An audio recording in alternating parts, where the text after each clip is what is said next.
não pode ser outro tema de hoje a não ser a reforma trabalhista, que está tramitando na Comissão de Constituição e Justiça do Senado. Aliás, como disse aqui a senadora Vanessa, que me antecedeu, estão lendo agora os votos em separado, são 5 votos, contrários ao voto do relator, do senador Romero Jucá, que é o líder do governo e que tem um relatório com voto favorável à proposta. E a gente não pode deixar aqui de manifestar a nossa estranheza, mas mais do que isso, a nossa tristeza dessa Casa não suspender a discussão de uma matéria tão importante como essa, em meio de uma crise tão profunda na política brasileira. Eu fico pensando, se fosse na época da discussão do impeachment da presidenta Dilma, que demorou meses nessa Casa, se um tema dessa magnitude iria ser discutido. Claro que não, é óbvio que não. A Casa paralisou, ficou só atrás de fazer o impeachment, de afastar a presidenta. O que se discutia aqui era sobre a crise do governo, era sobre a responsabilidade do PT, sobre a responsabilidade da presidenta. Agora nós temos um governante, um presidente, que está caído, praticamente já está fora do governo, e essa Casa, ao invés de discutir a solução para essa saída da crise, para que não seja apenas um presidente que vai assumir bionicamente, nós ficamos aqui discutindo como retirar direito dos trabalhadores. E com discursos aqui enfáticos de que isso é pela modernidade e de que nós temos muitos problemas hoje em relação aos trabalhadores, que é a legislação trabalhista, que é a justiça do trabalho, que impede que os trabalhadores ganhem mais, que impede que os trabalhadores fiquem melhores e por isso os trabalhadores vão para fora do Brasil. Isso é balela. Por favor, nós temos uma desigualdade profunda nessa sociedade, gente. Aliás, 70%, mais do que 70%, de quem trabalha hoje no mercado formal ganha até 2 salários mínimos, 2 salários mínimos.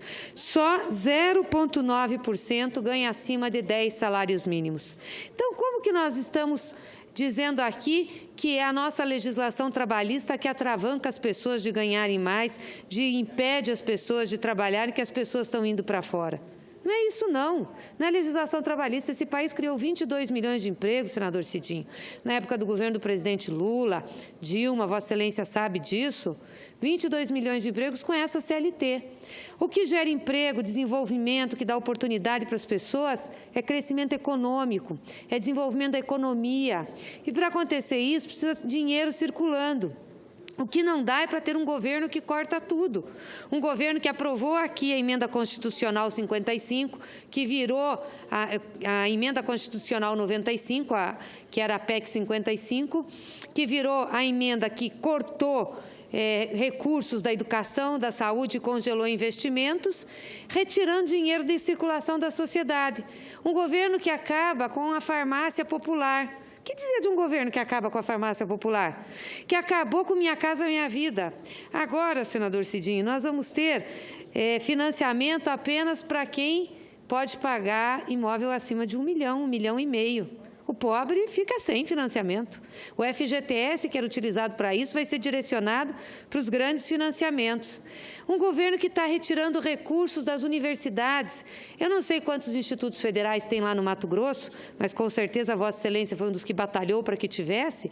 Tenha certeza que esses institutos federais não vão aumentar cursos, vão ter que demitir gente e estão já com dificuldades de recursos para manter os cursos que têm.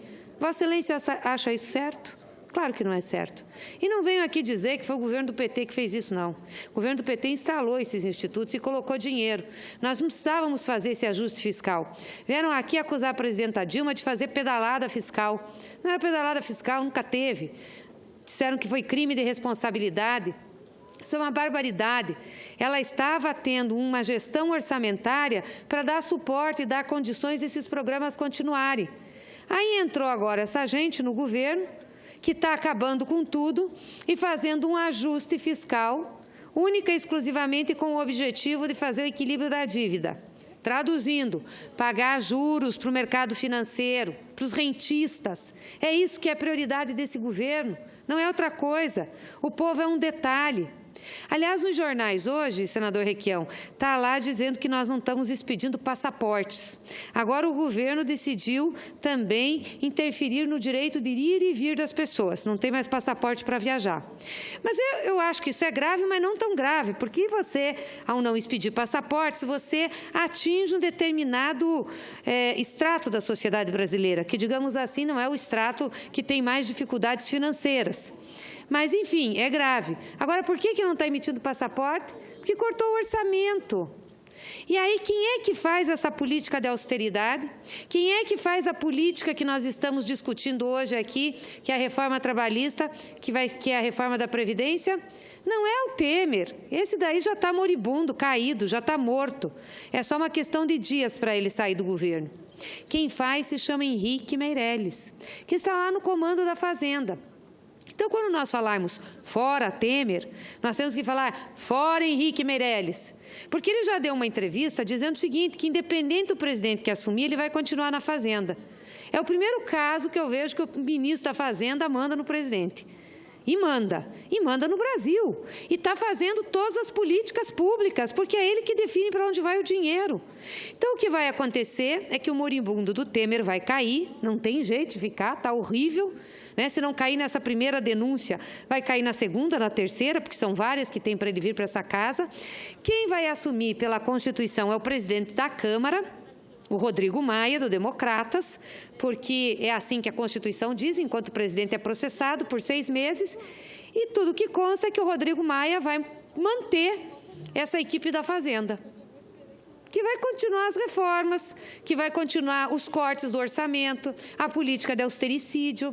Então, nós não podemos nos enganar. Quando a gente disser fora Temer, tem que ser fora Henrique Meirelles, fora esse pessoal austericida da Fazenda. Isso não combina com o Brasil. O povo brasileiro não quer um programa desses. Está todo mundo contra a reforma trabalhista e a reforma previdenciária.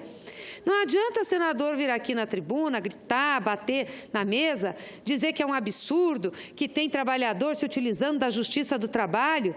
Ora, se nós temos problemas, vamos corrigir os problemas, mas não acabar com a legislação que protege a maioria do povo brasileiro. Ah, mas tem que melhorar a legislação para entrar os 45 milhões de brasileiros que estão fora do mercado de trabalho. Ou seja, vão precarizar direitos daqueles que estão no mercado de trabalho para que outros entrem de forma precarizada. Ao invés de garantir que ganhe-se um salário mínimo, pelo trabalho intermitente vai poder ganhar meio salário mínimo. Não vai precisar ganhar um salário mínimo integral. Nós vamos rasgar a Constituição. É uma vergonha, senador Requião, que nós estamos vivenciando nesses dias e principalmente com a crise política que nós estamos vendo, que afeta o Palácio aqui do Alvorada e que vai, o Palácio do Planalto, e que vai, com certeza, retirar esse presidente que está lá. Eu concedo a Vossa Excelência uma parte. E estamos, senadora, trabalhando em cima de informações que não são verdadeiras. O senador Ferraço, no seu relatório, colocou um dado que ele obteve num texto do Pastore, já antigo, de que 98% das ações trabalhistas no mundo seriam brasileiras. Não é verdade. Se fosse verdade, no resto do planeta Terra, proporcionalmente, nós teríamos 81 mil ações. E ele diz que os Estados Unidos teve, durante o ano, enquanto nós teríamos 2 milhões, teve 75 mil. Não é verdade. Esse dado, senadora Gleisi, senador presidente, é relativo às ações na Justiça Federal americana. E apenas 2% das ações trabalhistas norte-americanas vão para a Justiça Federal. O número é bastante semelhante ao nosso número. E os Estados Unidos tem uma lei que consolida ações coletivas. Por exemplo, teve uma ação contra a Boeing de 190 mil pessoas que se transformou numa ação só, porque por força de uma lei se consolida estas ações com um caráter universal contra todos. Então, nós estamos trabalhando em cima de desinformações e ninguém disse nada a respeito disso até agora. O ministro Barroso repete esse dado numa conferência na Inglaterra, se não me engano. Barbaridade. Não é verdadeiro, se baseou num texto que é citado por inúmeros parlamentares e juristas, que não corresponde à verdade. É claro, senadora, que nós temos problemas com a legislação trabalhista. Eu tenho certeza que a maioria das pessoas que já tiveram um empregado no Congresso Nacional, um trabalhador, tiveram problemas com a legislação trabalhista, mas são problemas mais dos próprios advogados, que entram com ações em qualquer circunstância, com ou sem razão. É uma forma de pressão.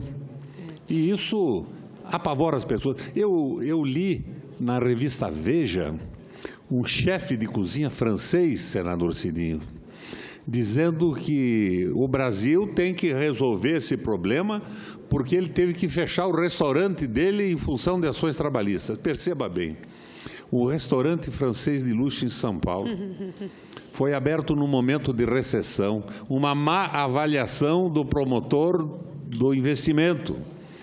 E ele fechou pela recessão, pela incompetência, pelos preços altos que cobrava. Agora, a Veja coloca ele nas páginas amarelas, afirmando que a solução para ele é não pagar mais trabalhadores. É o trabalho escravo que vai resolver a questão da manutenção do seu restaurante aberto. Claro que tem muita coisa que ser modificada e muita coisa foi modificada ao longo do tempo na legislação trabalhista.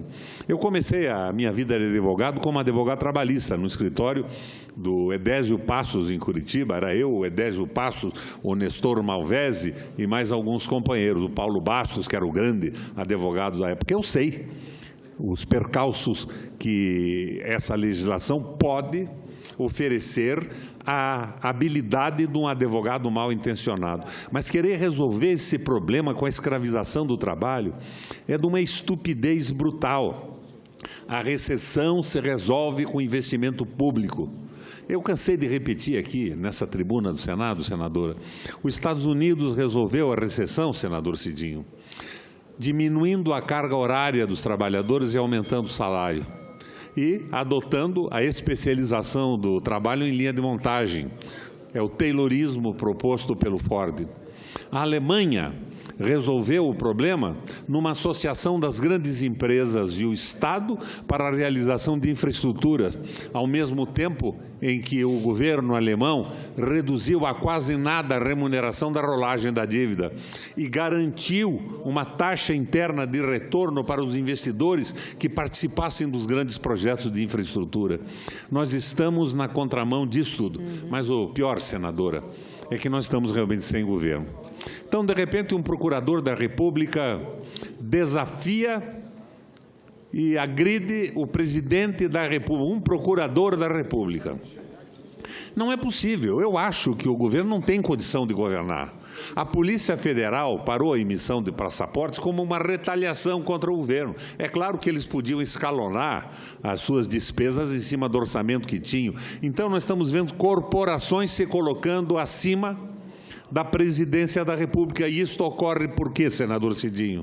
Porque nós não temos um presidente legítimo eleito, suportado pelo voto popular. Nós estamos numa situação extremamente difícil. Ao mesmo tempo, corporações afastam senadores com denúncias. Eu não vou julgar o mérito dessas coisas. O Brasil sabe que uma boa parte dessas denúncias são verdadeiras e que nós precisamos mesmo punir a corrupção.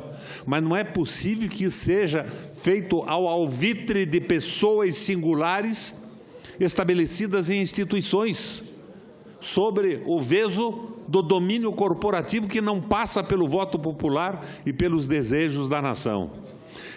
Não há dúvida, senadora, que o Congresso Nacional, Senado da República, devia parar essas reformas. Não definitivamente. Nós precisamos mexer na legislação do trabalho, mas não dessa forma assodada. Isso. Deixar, então, os erros que foram cometidos na Câmara para correção por parte do presidente da República, que não preside mais nada, que está sendo agredido por Polícia Federal, pelo Ministério Público, que não tem rigorosamente nenhuma condição de governo. Soube que ontem o senador Jader Barbalho fez um discurso que parou esse plenário do Senado Federal. É isso, nós temos coisas extremamente sérias acontecendo. E essa irresponsabilidade do Senado da República com esses projetos pode nos levar a uma situação muito pior, de conflagração nacional. Isso aí. O trabalhador brasileiro não vai admitir ser relegado à condição de escravo. E veja, mais uma vez, como antigo advogado trabalhista, eu digo que muita coisa precisa ser mudada. Fundamentalmente pela irresponsabilidade dos advogados trabalhistas, de uma boa parte deles, que entram com ação em qualquer circunstância. O trabalhador não tem ideia da natureza da ação que estão impetrando em nome dele com uma procuração obtida na porta do escritório de advocacia. E isso desestabiliza e mexe com a cabeça de boa parte do empresariado pequeno e médio. Talvez até nós tivéssemos que redigir uma espécie de um simples trabalhista que modificasse essa pressão em cima de pequenas e médias empresas, mas estabelecesse o quadro geral de garantias que são conquistas da sociedade humana ao longo dos séculos. É o Estado de Direito Social. Mas parece que a irresponsabilidade e a cegueira do Congresso Nacional está prevalecendo. Eu espero que alguma força catalítica acelere o processo, um estalo como o do padre Vieira, que o transformou de um devoto da Virgem Maria, de uma hora para outra, um dos mais importantes oradores sacros da língua portuguesa. Obrigada, senador Requião. Vossa Excelência tem toda a razão. Nós precisamos modernizar a legislação trabalhista. E Vossa Excelência tem razão em falar numa modalidade de simples trabalhista. Nós temos que modernizar do ponto de vista da tecnologia. Hoje nós temos outras formas de trabalho. Enfim, mas não da forma como está sendo feito aqui. Aqui não é para melhorar a vida do povo brasileiro. Aqui é para ajustar a lucratividade de um setor da sociedade. É isso que está se discutindo Senadora, aqui. Me permita só um exemplo que me ocorre agora. Na década de 90, a Kodak era detentora da comercialização de 85% do papel fotográfico do mundo. Ela dominava a indústria da fotografia. A inovação tecnológica, a digitalização das máquinas fotográficas, e ela tinha, se não me engano, 195 mil empregados. Em 3 anos, acabou. A Kodak desapareceu do planeta Terra como empresa importante. A inovação tecnológica está a exigir mudanças na legislação. Muito bem. Mas não essa pasmaceira, esse absurdo que está sendo votado, sob o pretexto de que o absurdo será resolvido pelo Temer, que leva apito da Polícia Federal e do Ministério Público Federal a cada momento. Estamos transformando o nosso país numa ridícula república bananeira. Estamos tirando completamente a credibilidade do Executivo, do Legislativo, e o Judiciário já está perdendo, por esforço próprio, a sua.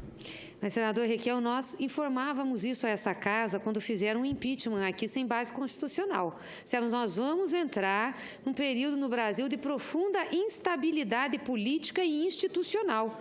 Porque a partir do momento que foi dado um golpe, ou seja, rasgado a Constituição, nós tivemos quase que um aceno, né, uma autorização para que as instituições agissem como elas quisessem agir. Então, o que nós temos hoje? Um presidente ilegítimo, que não tem autoridade e, portanto, as corporações estão dominando. Mas nós avisamos isso aqui. Nós avisamos, os senhores vão rasgar a Constituição, vão fazer um golpe parlamentar, nós vamos jogar o Brasil numa instabilidade política e institucional. É isso que está acontecendo.